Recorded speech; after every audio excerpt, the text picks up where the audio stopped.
नमस्कार। आज हम एक ऐसे फैसले के बारे में बात करने वाले हैं जो भारत के डिफेंस सेक्टर की पूरी तस्वीर बदल सकता है, हमेशा के लिए।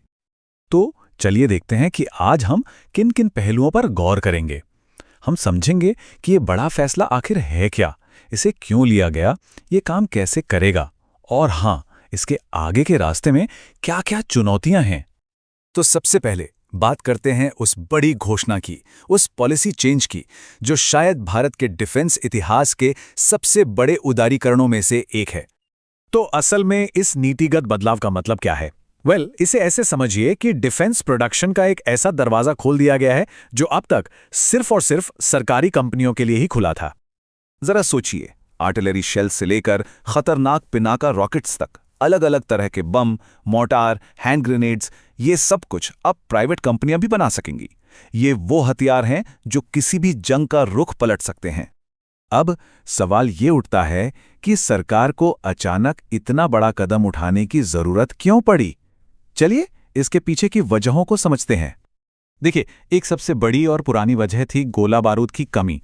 ये एक ऐसी समस्या है जिसका जिक्र कई आधिकारिक रिपोर्ट्स में बार बार किया गया है। हमारी सेनाएं अक्सर जरूरी हथियारों की कमी से जूझती रही हैं। और ये सिर्फ एक इंडस्ट्रियल मसला नहीं है, बल्कि एक स्ट्रेटेजिक जरूरत भी है। भारत हमेशा से चीन और पाकिस्तान के साथ एक टू फ्रंट वॉर, यानी दो मोर्चों पर युद्ध की चुनौती के लिए तैयार रहना चाहता है। और ये आंकड़े देखिए, ये कहानी को और साफ करते हैं। हाँ, हमारा घरेलू डिफेंस मैन्युफैक्चरिंग बढ़ा तो है। पिछले साल ये 1.27 लाख करोड़ था, जो अब 1.5 लाख करोड़ हो गया है। लेकिन सरकार का मानना है कि आत्मनिर्भरता के लिए ये काफी नहीं है, एक बहुत बड़ी छलांग की जरूरत है। तो ठीक है, जरूरत तो समझ में आ गई, लेकिन सरकार इसे हकीकत में कैसे बदल रही है?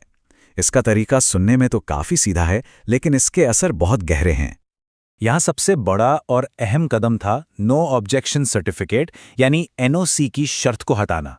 सोचिए, यही वो सबसे बड़ी दीवार थी जो प्राइवेट कंपनियों को इस सेक्टर में आने से रोक रही थी, और अब उसे हटा दिया गया है।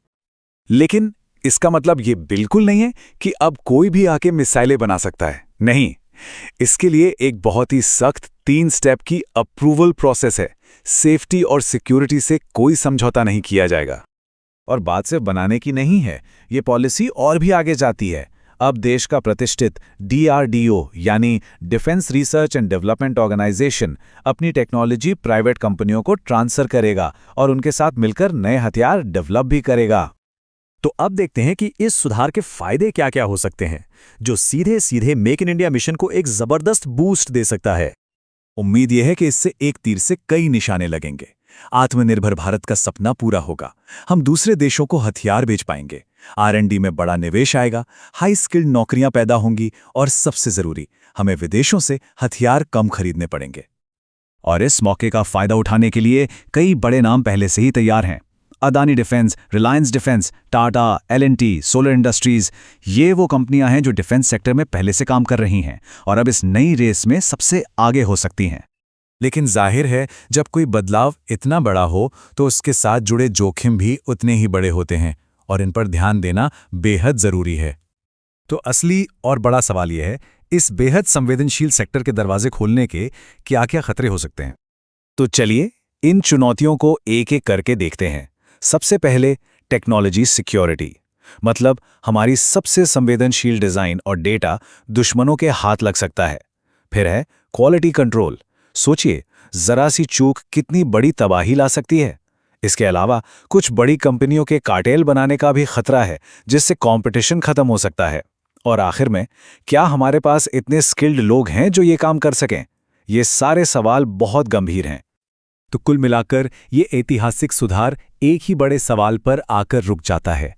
क्या भारत अपनी सबसे कीमती और संवेदनशील टेक्नोलॉजी को सुरक्षित रखते हुए एक डिफेंस सुपर पावर बनने का सपना पूरा कर सकता है? ये एक ऐसा सवाल है जो महत्वाकांक्षा और सुरक्षा के बीच एक बहुत ही नाजुक संतुलन की मांग करता है।